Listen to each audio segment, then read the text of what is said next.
بسم اللہ الرحمن الرحیم۔ ترمذی ثانی کا سبق ہے باب ما جاء فی تخمیر الاناء و اطفاء السراج والنار عند المنام وبه قال حدثنا قتيبة عن مالك عن ابی الزبیر عن جابر رضی اللہ عنہ قال النبی صلی اللہ علیہ وسلم اغلق الباب واوقوا السقاء واکفئوا الاناء او خمروا الاناء وأطفئ المصباح فإن الشيطان لا يفتح غلقا ولا يحل وكاء ولا يكشف آنية فإن الفويسقة تظلم على الناس بيتهم. وفي الباب عن ابن عمر وأبي هريرة وابن عباس رضي الله عنهم. هذا حديث حسن صحيح وقد روي من غير وجه عن جابر رضي الله عنه وبه قال حدثنا ابن أبي عمر وغير واحد قالوا حدثنا سفيان عن الزهري عن سالم عن أبيه رضي الله عنه قال رسول الله صلى الله عليه وسلم لا تتركوا النار في بيوتكم حين تنامون. هذا حديث حسن صحيح. باب امام ترمذی رحمۃ اللہ علیہ نے منعقد فرمایا ہے اور اس میں حدیث سے ثابت شدہ چند آداب کا ذکر ہے. ان میں سے پہلی چیز تخمیر اناء ہے. تخمیر کہا جاتا ہے ڈھانپنا. اناء آنیہ کی جمع ہے، برتن کے لیے استعمال ہوتا ہے، تو تخمیر الاناء کا مطلب ہے برتنوں کو ڈھانپنا. نمبر 2 وَإِطْفَاءِ السِّرَاجِ وَالنَّارِ، چراغ اور آگ کو بجھانا عند المنامی، سوتے ہوئے. آگے جو حدیث مبارک ہے حضرت جابر رضی اللہ تعالیٰ عنہ سے روایت ہے، فرماتے ہیں کہ نبی صلی اللہ علیہ وسلم نے ارشاد فرمایا اغلق الباب، دروازے بند کر لیا کرو، وَأَوْقُوا السِّقَاءَ، اور مشکیزوں کا منہ بند کر لیا کرو، وَأَكْفِئُوا الْإِنَاءَ، اور برتنوں کو الٹا دیا کرو، او خمروا الْإِنَاءَ، یا برتنوں کو ڈھانپ لیا کرو، وَأَطْفِئُوا الْمِصْبَاحَ، اور چراغ کو بجھایا کرو، فَإِنَّ الشَّيْطَانَ لَا يَفْتَحُ غُلُقًا، اس لیے کہ شیطان بند کی ہوئی چیزوں کو نہیں کھول سکتا، وَلَا يَحُلُّ وِكَاءً، اور بند کیے ہوئے منہ کو نہیں کھول سکتا، وَلَا يَكْشِفُ آنِيَةً، اور برتنوں کو نہیں کھول سکتا، فَإِنَّ الْفُوَيْسِقَةَ، پس بے شک چھوٹی فاسقہ، تُظْرِمُ عَلَى النَّاسِ، جلا دیتی ہے لوگوں پر، بیتہم، ان کے گھروں کو. اگلی جو حدیث ہے بالکل آسان ہے، اس میں کوئی ایک لفظ بھی مشکل نہیں ہے، اس لیے اس کا ترجمہ نہیں کیا.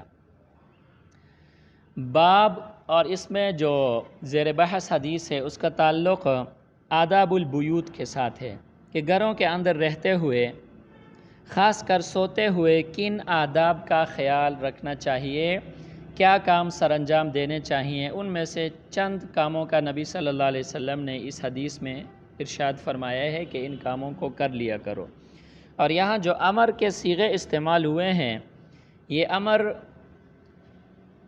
ندب اور ارشاد پر محمول ہیں، وجوب پر محمول نہیں ہے. بہرحال نبی صلی اللہ علیہ وسلم نے جن چیزوں کا حکم دیا ہے ان میں سے ایک ہے اغلق الباب، دروازے بند کر لیا کرو. دروازے بند کرنے کی حکمت کیا ہے، کس وجہ سے بند کریں گے، اس کا فائدہ کیا ہوگا. آگے فرمایا فَإِنَّ الشَّيْطَانَ لَا يَفْتَحُ غُلُقًا، آگے حدیث میں آگے جو بات آ رہی ہے، یہ جو بات آ رہی ہے فَإِنَّ الشَّيْطَانَ لَا يَفْتَحُ غُلُقًا، کہ بند دروازوں کو شیطان نہیں کھول سکتا. شیطان سے مراد کیا ہے؟ بعض علماء نے فرمایا ہے کہ اس سے مراد شیاطین الانس ہیں، چور اچکے، لٹیرے، دشمن وغیرہ، وہ گھر میں داخل نہیں ہو سکتے کیونکہ دروازے بند ہیں. اور بعض علماء نے فرمایا ہے کہ شیطان سے مراد عام ہے، شیاطین الانس بھی ہے کما قلنا، اور اس سے مراد شیاطین الجن بھی ہیں. اور ایک اور حدیث ہے اس میں یہ ہے کہ اگر بسم اللہ پڑھ کر دروازوں کو بند کر لیا جائے تو شیاطین الجن جو ہے نا وہ داخل نہیں ہو سکتے، شریر قسم کے جنات اور شیاطین داخل نہیں ہو سکتے، ان سے کیا ہوگی، حفاظت ہوگی. تو یہ حکم ہے اغلاق باب کا اس وجہ سے ہے، سوتے ہوئے خاص کر. اور امام ترمذی رحمہ اللہ نے تو عند المنام کو عام چھوڑا ہے، اس میں کوئی لیل اور یوم کی قید نہیں لگائی، البتہ امام بخاری رحمہ اللہ نے لیل کی قید بھی لگائی ہے، لیکن علماء فرماتے ہیں کہ یہ مخصوص نہیں ہے رات کے ساتھ، کیونکہ دن کو بھی اگر بندے سوئے ہوئے ہوں اور دروازے کھلے ہوں تو پھر چوری کا خطرہ ہو سکتا ہے، شیاطین داخل ہو سکتے ہیں، خاص کر شیاطین الجن جو ہم کو نظر نہیں آتے، وہ تو کسی بھی وقت داخل ہو سکتے ہیں۔ دوسرے نمبر پر فرمائے وَأَوْكُ السِّقَاءَ، جو پینے کے پانی ہیں ان کے مشکیزوں کا منہ بند رکھا کرو۔ اس زمانے میں مشکیزوں میں پانی ہوتا تھا، ہمارے زمانے میں واٹر کولر ہیں کہ جس کے اندر ہم پانی رکھتے ہیں، جگ ہیں جس کے اندر ہم پانی رکھتے ہیں، یا پانی ڈالنے کا کوئی بھی برتن ہے اس کو کیا کرنا چاہیے، جس میں پینے کا برتن ہو یا وضو وغیرہ کا برتن ہو، اس کو ڈھانپنا چاہیے۔ اس کے ڈھانپنے کی حکمت کیا ہے؟ ایک حکمت تو نبی صلی اللہ علیہ وسلم نے خود ارشاد فرمائی، وَلَا يَحُلُّ وِكَاءً، جو بند برتن ہوتا ہے اس کا منہ شیطان نہیں کھول سکتا، بند مشکیزہ یعنی پانی کے جس کے اندر رکھا ہوا ہے، شیطانی اثرات سے جو ہے نا وہ چیز کیا ہوتی ہے، محفوظ ہوتی ہے۔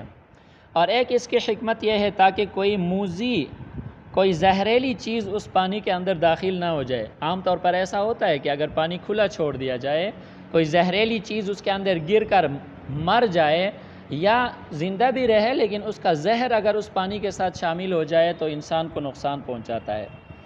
اور یا اس کی حکمت یہ ہے کہ کھلا چھوڑنے کی وجہ سے کوئی نجس چیز اس کے اندر داخل ہوگی، اور نجس چیز داخل ہونے کی وجہ سے یہ پانی نجس ہوگا، پھر انسان اگر اس سے وضو کرے گا تو اس کا وضو نہیں ہوگا، اور جب وضو نہیں ہوگا تو پھر نماز بھی نہیں ہوگی۔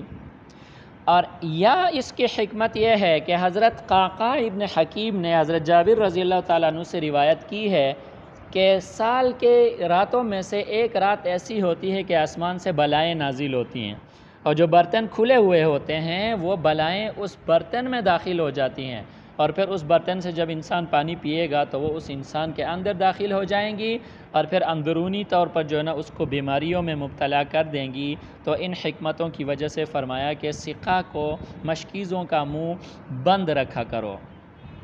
اگلا حکم جو ہے او اکفئ الاناء، راوی کو شک ہے کہ نبی صلی اللہ علیہ وسلم نے اکفئو کا لفظ استعمال فرمایا تھا یا خمرو کا لفظ استعمال فرمایا تھا۔ بہرحال اکفئو کا ترجمہ ہوگا الٹ دو۔ دیکھیں اگر برتن کو الٹ دیا جائے تو پھر بھی اس کے اندر کوئی چیز داخل نہیں ہو سکتی کہ جس کی وجہ سے کسی چیز کا زہر اس میں گر جائے یا کوئی نجس چیز اس میں داخل ہو جائے یا شیاطین جو ہے نا وہ کیا ہو جائیں اس میں داخل ہو جائیں یا وہ مصائب اس کے اندر جو ہے نا وہ داخل ہو جائیں۔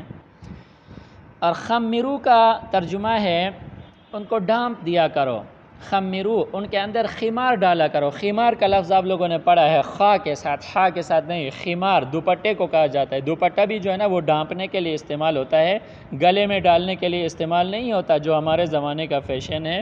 خمار ڈھانپنے کے لیے استعمال ہوتا ہے، پردہ کرنے کے لیے استعمال ہوتا ہے، تو فرمایا کہ برتنوں کو پردے سے ڈھانپ لیا کرو۔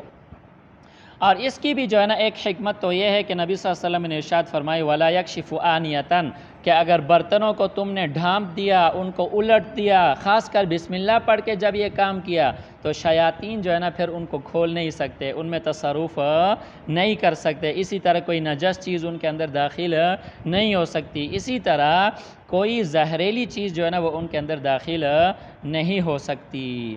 سمجھ میں آئی بیٹا؟ ایک اور بات ہے کہ تم لوگ آگ کو جو ہے نا وہ کیا کرو، بجھایا کرو، آگ کو بجھایا کرو۔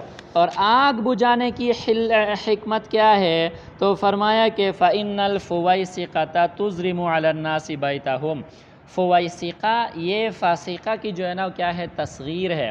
اور یہاں پر جو تصغیر، چوہیا کے لیے لفظ استعمال ہوا ہے، چوہیا، یہاں جو تصغیر ہے یہ اس کے جثے کے چھوٹے ہونے کی وجہ سے نہیں ہے، بلکہ یہاں جو تصغیر استعمال ہوا ہے بطور تحقیر کے استعمال ہوا ہے کہ ایک حقیر سی چیز ہے، چھوٹی سی چیز ہے۔ اس کو فویسقہ کیوں کہا گیا ہے؟ لغوی معنی کا اعتبار کرتے ہوئے کہا گیا ہے، کیونکہ فسق خروج کو کہا جاتا ہے، اور فاسق کو بھی فاسق اس لیے کہا جاتا ہے کہ وہ خارج عن الحق ہوتا ہے۔ تو اس کو فویسقہ خروج کے اعتبار سے کہا گیا ہے کہ یہ خروج علی الناس کرتی ہے، یہ جو چوہیا ہے خروج علی الناس کرتی ہے، خروج فی البیوت کرتی ہے کہ جب لوگ سوئے ہوتے ہیں تو یہ پھر جو نا ادم مچانے کے لیے آ جاتی ہے۔ لوگوں کے اوپر گھروں کو جو ہے نا وہ کیا کرتی ہے، جلا دیتی ہے۔ جلانے کی جو ہے نا وہ صورت اس طرح ہوگی کہ مثال کے طور پر یہ چراغ کی بتی جو ہے نا اپنے ساتھ کھینچ کر لے جاتی ہے۔ آپ نے چوہیا کو یا چوہے کو دیکھا ہوگا کہ وہ کوئی چیز منہ سے پکڑ کر جو ہے نا اس کو کھینچ کر لے جاتی ہے، ایسے آہستہ آہستہ پیچھے ہو کر جو ہے نا وہ چلتا ہے، چوہیا جو ہے نا وہ چلتی ہے۔ تو یہ بتی کھینچ کر جو ہے نا یہ لوگوں کو جلا نہ دے۔ مدینہ منورہ کے اندر جو ہے نا ایک گھر جل گیا، سمجھ میں آئی کہ نہیں؟ نبی صلی اللہ علیہ وسلم کو اس کی اطلاع دی گئی تو آپ صلی اللہ علیہ وسلم نے فرمایا کہ اللہ کے بندو، سوتے ہوئے آگ کو بجھا کر جو ہے نا وہ کیا کیا کرو، سویا کرو۔ ایک تو یہ ہے کہ فویسقہ جو ہے نا وہ بتی کھینچ لے گی۔ خود نبی صلی اللہ علیہ وسلم کے زمانے میں آپ کے ساتھ اس طرح ہوا ہے کہ یہ جو چوہیا ہے اس نے جو ہے نا کیا کیا، نبی صلی اللہ علیہ وسلم کا مصلی جو ہے نا وہ آپ نے بقدر درہم جو ہے نا وہ جلا دیا، کہ اس نے بتی کھینچی اور بتی کھینچ کر جب یہ لے گئی تو وہ جو ہے نا نبی صلی اللہ علیہ وسلم کا جو مصلی تھا اس کا کچھ حصہ اس کی وجہ سے جل گیا۔ اور ویسے بھی آگ جو ہے نا یہ بھڑکنے والی چیز ہوتی ہے، اگر اس کو چھوڑ دیا جائے تو یہ بھڑک کر جو ہے نا وہ گھروں کو جلانے کا باعث بن جاتی ہے۔ اگر خود نہ بھی بھڑکے تو یہ چوہیا جو ہے نا وہ کیا کرتی ہے، یہ کام کرتی ہے کہ لوگوں کے گھر جلا دیتی ہے۔ تو خلاصہ کلام یہ ہے کہ آداب میں سے ان چیزوں کے بارے میں ہم نے پڑھا ہے: سوتے ہوئے دروازے، گھروں کے دروازے بند رکھنا، مشکیزیں اور پانی پینے اور وضو کے جو پانی ہے ان کے برتنوں کو ڈھانپ کر رکھنا، عام جو برتن ہیں ان کو الٹا کر کے یا ان کو ڈھانپ کے رکھنا، اور اسی طرح اطفئ المصباح، یہ جو کیا کہتے ہیں چراغ ہیں، بتی وغیرہ ہے، ان کو بجھا کر سونا، یہ سونے کے آداب میں سے ہیں، اور اسی طرح آداب البیوت میں سے ہیں جس کی نبی صلی اللہ علیہ وسلم نے تعلیم دی ہے۔